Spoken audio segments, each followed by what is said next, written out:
até que o dinheiro nos separe. Esta é uma frase inversa daquela declaração que é conhecida por todos, que é feita pelos noivos no dia do seu casamento, onde eles assumem a responsabilidade e o compromisso de viverem juntos até que um dia a morte os possa separar.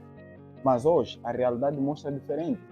O dinheiro ou então as finanças vão ser causa de muitas destruições de casamentos. Hoje o dinheiro está a ser a causa de destruição de família. Os estudos revelam as finanças como a causa de discussão em 70% dos casamentos.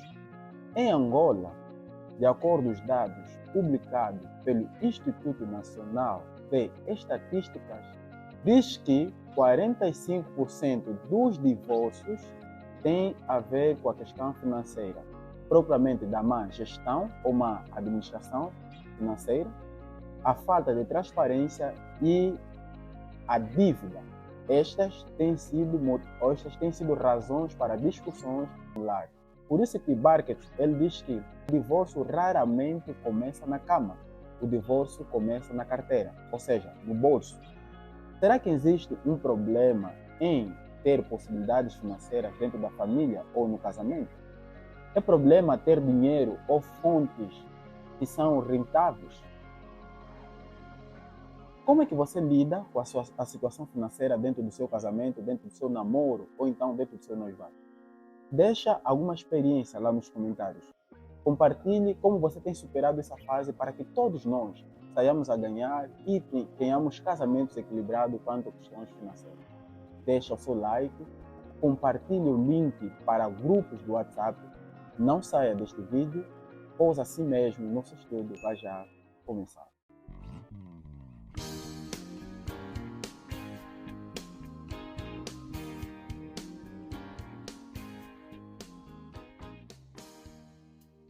Olá, meu caro amigo, você que me segue aqui no Conecta-te à Fonte. Seja bem-vindo neste canal, onde nós abordamos assuntos relacionados à família, relacionados a casamento, com o único objetivo de ver casamentos equilibrados, restaurados, para que tenhamos também uma sociedade saudável e membros preparados para o reino de Deus. Hoje nós vamos abordar um assunto importantíssimo que está a destruir casamento. Para hoje, o nosso tema é até que as finanças nos separem. De que maneira as finanças passam a ser um problema dentro do casamento ou dentro da família? Conta-se a experiência de um casal apaixonado. Depois da realização da cerimônia, passaram a viver junto, ambos conseguiram empregos e empenharam-se melhor para ter a estabilidade financeira. O marido, trabalhando numa empresa farmacêutica, ele saía de manhã e voltava às noites.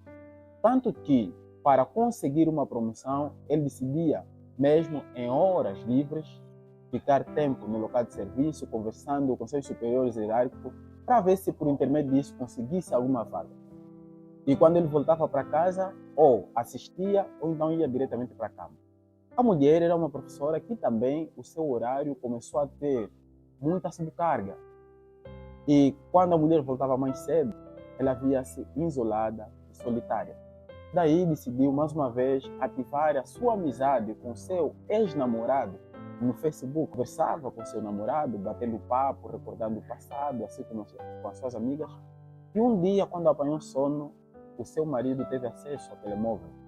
E ao observar, ele encontrou a conversa entre a sua mulher com seu ex-namorado. Aquilo deixou-lhe tão chateado que procurou ter satisfações por intermédio da sua esposa. E a sua esposa reclamou com ele do abandono e também mostrou a descoberta dela. Enquanto a mulher dormia, o marido também ficava fixado ao telemóvel assistindo pornografia. E aquilo criou grande constrangimento, que tiveram que procurar pessoas especialistas, pessoas idôneas, para ajudar a superar essa fase. Você notou que o problema não começou com falta de diálogo?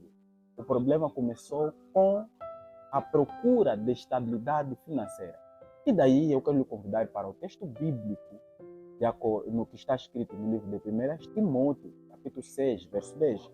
1 Timóteo 6, verso 10, diz assim: porque o amor ao dinheiro é a raiz de todos os males.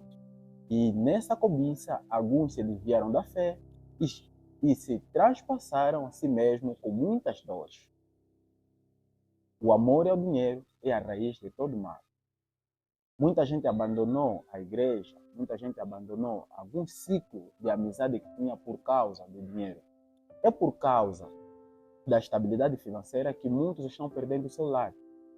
Repito em dizer que não é problema ter dinheiro, mas o amor excessivo em busca deste dinheiro é o que origina grandes males dentro do casamento ou dentro de outros relacionamentos. Porque muitos estão ganhando bem, mas perdendo o lar, assim como muitos casamentos sólidos, casamentos de pessoas espirituais, estão terminando pelo facto de fixar-se somente e colocar como prioridade a situação financeira dentro do lar. Por que o dinheiro torna problema no lar? Primeiro motivo que quero aqui lhe apresentar é a diferença da educação financeira. Casais vêm de famílias diferentes, onde tiveram também ensinamentos diferentes quanto às finanças. Por isso que o homem ou a mulher, tende a poupar, mas o outro tende a querer gastar mais, tende a querer comprar sempre. E não balanceia se o que deseja comprar é prioridade ou apenas uma necessidade. Então, a falta de educação ou por ter educações diferentes faz com que origine algum problema dentro do lar. E também tem que ver com situações culturais, onde muitos homens dizem que a mulher não pode saber quanto ele ganha, porque ele é o homem de casa. A mulher não pode também partilhar com o marido quanto ganha, porque ele é a mulher e o marido tem o dever de suprir as necessidades de casa. Então, este é um fator que pode também, ou então tem originado, problemas no lar quanto à questão de finanças. A outra é a falta de transparência e falta de diálogo. Existem relacionamentos que a mulher, os filhos, ou então também o marido não sabe quanto é que a sua parceira ou o seu parceiro ganha. Os filhos não sabem quanto é que é o salário do seu pai. E tanto é que para cobrir alguma despesa, alguns tendem a esconder. Se tem dinheiro no bolso, tem que dar as costas, tirar dinheiro nas meias.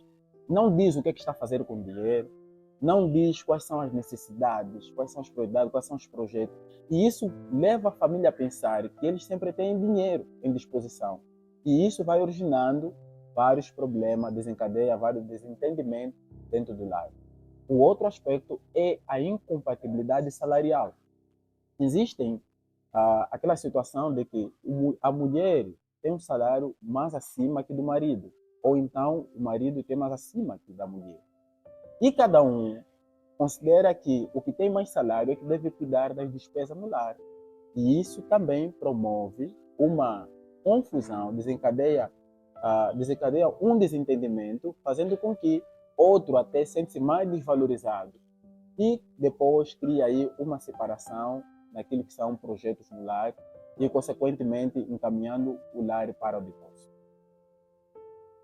A outra situação preocupante quanto à questão de dinheiro é a questão do materialismo e viver de comparação. Existem muitos casamentos que estão morrendo por se compararem com o ciclo em que estão. Querido amigo, entenda que apesar de todos sermos amigos, irmãos da igreja ou membros da mesma família, temos capacidades financeiras diferentes. Nós não devemos viver de comparações e não devemos viver de exibição ou do apego excessivo aos bens materiais. Por quê? Muitos casais tentam parecer bem em vez de viverem bem. Por isso que a escritora Ellen White, ela diz no seu livro Ciência do Bom Viver, página 367, assim, diz que o desejo de ostentação tem arruinado mais famílias do que o próprio divórcio. As pessoas fazem dívidas para parecer bem em frente dos outros, em vez de evitar dívidas para viverem bem. Querem ter roupas caras, querem ter materiais, utensílios mais caros e bonitos dentro de casa, querem ter automóveis e outros meios com base à comparação com alguém que tem uma renda superior a deles. E isso tem provocado frustração, isso tem provocado depressão e leva o casal a ter mais dívidas e créditos e passam a ter uma vida difícil dentro do casamento. O outro aspecto é a falta de planejamento. Há casais que não planificam, não fazem orçamento da renda que têm. Como também nós encontramos a questão de pressão externa, onde tem a ver com dívida, que já aqui fizemos menção. Há mulheres que fazem dívida, assim como homens ou filhos, ele recebe sem consentimento da pessoa que paga essas rendas, essas dívidas. Viu um imóvel, viu uma roupa, ele recebe sem conversar com seu parceiro. Isso é algo errado que deveria se evitar ao máximo.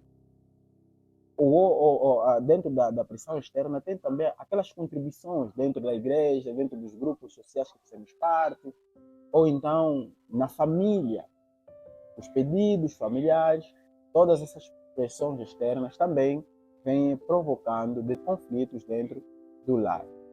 E a falta de emprego também. Quando nós decidimos casar, sem termos uma renda, sem termos pelo menos algum ofício para fazer uns trabalhos que possam trazer rendas para a nossa família, criam grandes desequilíbrios.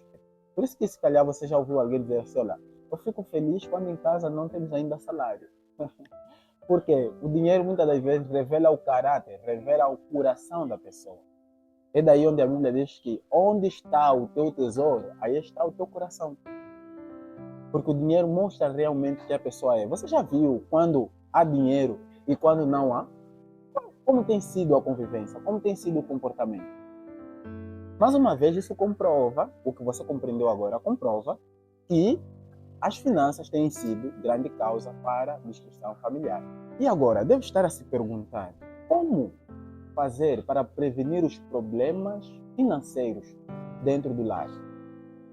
Primeira dica que eu compartilho aqui com você é conversar com seu parceiro quanto ao assunto. Procura sempre ter um diálogo rotineiro acerca do assunto finanças. Para você que é noivo ou para você que é noiva, é necessário que você também comece a ter a conversa enquanto cedo sobre as finanças dentro do seu namoro. Para prevenir o problema financeiro, defina metas. Defina metas que como casal pretende alcançar. Procurem fazer o orçamento junto. Como casal, procurem fazer junto o orçamento. E, mais uma vez, eu quero lhe convidar para um texto bíblico que está escrito em Lucas 14, verso 28. Diz assim: pois qual de vós, querendo edificar uma torre, não se assenta primeiro a fazer as contas dos gastos para se ver se tem com que acabar, para que não aconteça que depois de haver posto os alicerces e não podendo acabar, todos que virem comece a escarnecer dele, dizendo, este homem começou a edificar e não pode acabar. Você tem aqui um princípio bíblico que incentiva ou instrui a fazer um orçamento.